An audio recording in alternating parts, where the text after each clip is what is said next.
There's a 5-foot ledge on the outside of the CN Tower, 356 meters up, and people line up to walk on it. No glass, no railing, nothing between you and downtown Toronto but a harness and a single strap. The wind comes at you sideways, and Lake Ontario stretches out to the horizon. This is the EdgeWalk, the highest hands-free external walk on a building anywhere on Earth. And somehow, it's only the third or fourth most interesting thing about this city. Welcome to Toronto, the most multicultural city on the planet. Half the people you'll meet here were born somewhere else. Over 200 ethnic communities, all living in the same 6.5 million person metropolitan area. In 2025, Toronto broke its own tourism record. 28.2 million visitors. 9.1 billion Canadian dollars spent. And in summer 2026, it's hosting 6 FIFA World Cup matches, the first ever played in Canada. Toronto is the 4th largest city in North America, bigger than Chicago, bigger than Los Angeles, Canada's cultural, financial, and creative capital, sitting on the northwest shore of Lake Ontario, with the whole skyline pressed right up against the water. What makes this city special isn't a single landmark, it's the mix. With half the population born outside Canada, Toronto doesn't really have an ethnic food scene.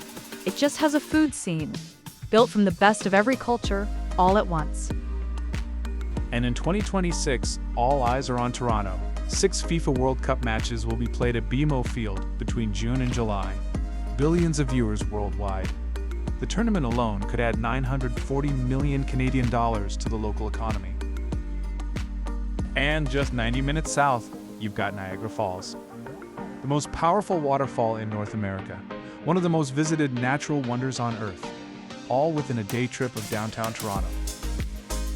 Whether you're here for the matches, the food, the falls, or just to walk through one of the most diverse cities ever built, Toronto delivers in a way very few cities can. Start with the CN Tower, 553 meters tall, built in 1976. It was the tallest freestanding structure in the world for 32 straight years. You've got the 360-degree glass floor observation deck where you can look straight down to the street through the floor under your shoes. There's a revolving restaurant at 351 meters and the EdgeWalk at the very top if you've got the nerve for it. Next, the Distillery District, 13 acres, 44 heritage buildings, the best preserved Victorian industrial architecture anywhere in North America.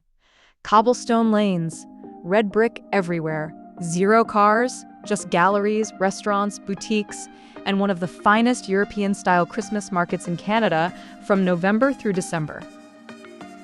The Toronto Islands are a 15-minute ferry ride from downtown, and they give you the single best photo of the Toronto skyline you'll ever get. CN Tower, glass towers, all of it mirrored in Lake Ontario. Beaches, cycling trails, picnic areas, and an old-school amusement park for the kids. An essential half-day in summer.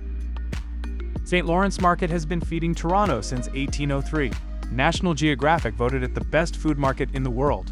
On a Saturday morning, with the vendors fully set up and the smoked meat and pea meal bacon sandwiches selling from the back stalls, it's hard to argue with them. Kensington Market is the most bohemian neighborhood in the city. Caribbean spice shops, next to Vietnamese restaurants, next to vintage clothing stores, next to craft beer bars. This is the real Toronto. And the Royal Ontario Museum holds 13 million objects across art, archaeology, and natural history, all inside a building with a glass and steel crystal extension by Daniel Libeskind that has become a landmark of its own. Toronto's hotel game is genuinely world-class. 3 Forbes 5-star options sit at the very top. The Four Seasons Toronto in Yorkville is the city's finest. 259 rooms, Café Boulud downstairs, a rooftop pool, and the only Forbes 5-star spa in Toronto. The St. Regis Toronto sits 900 feet up in the financial district with a saltwater infinity pool, a 31st floor spa, butler service in every room, and both 5-star and 5-diamond ratings. The Hazelton Hotel has just 77 rooms and is the most intimate and celebrity-favored luxury hotel in the city. It's where the TIFF Film Festival crowd quietly stays. For heritage, the Fairmont Royal York opened in 1929 right across from Union Station, has hosted the royal family multiple times, and just finished a major renovation in 2025. And if you want something newer and more design-driven, One Hotel Toronto opened in 2022 with reclaimed materials throughout, a stunning rooftop pool at Harriet's, and a strong sustainability ethos. Toronto's food scene is one of the finest in North America, and it's built directly off the multicultural makeup of the city. Start with the pea-meal bacon sandwich at Carousel Bakery inside St. Lawrence Market. Back bacon rolled in cornmeal on a Kaiser roll. This is the official street food of Toronto. Get there before noon. For fine dining, Aloe in the Fashion District is consistently ranked one of the best in Canada, holds a Michelin star, and books out months in advance. Plan ahead.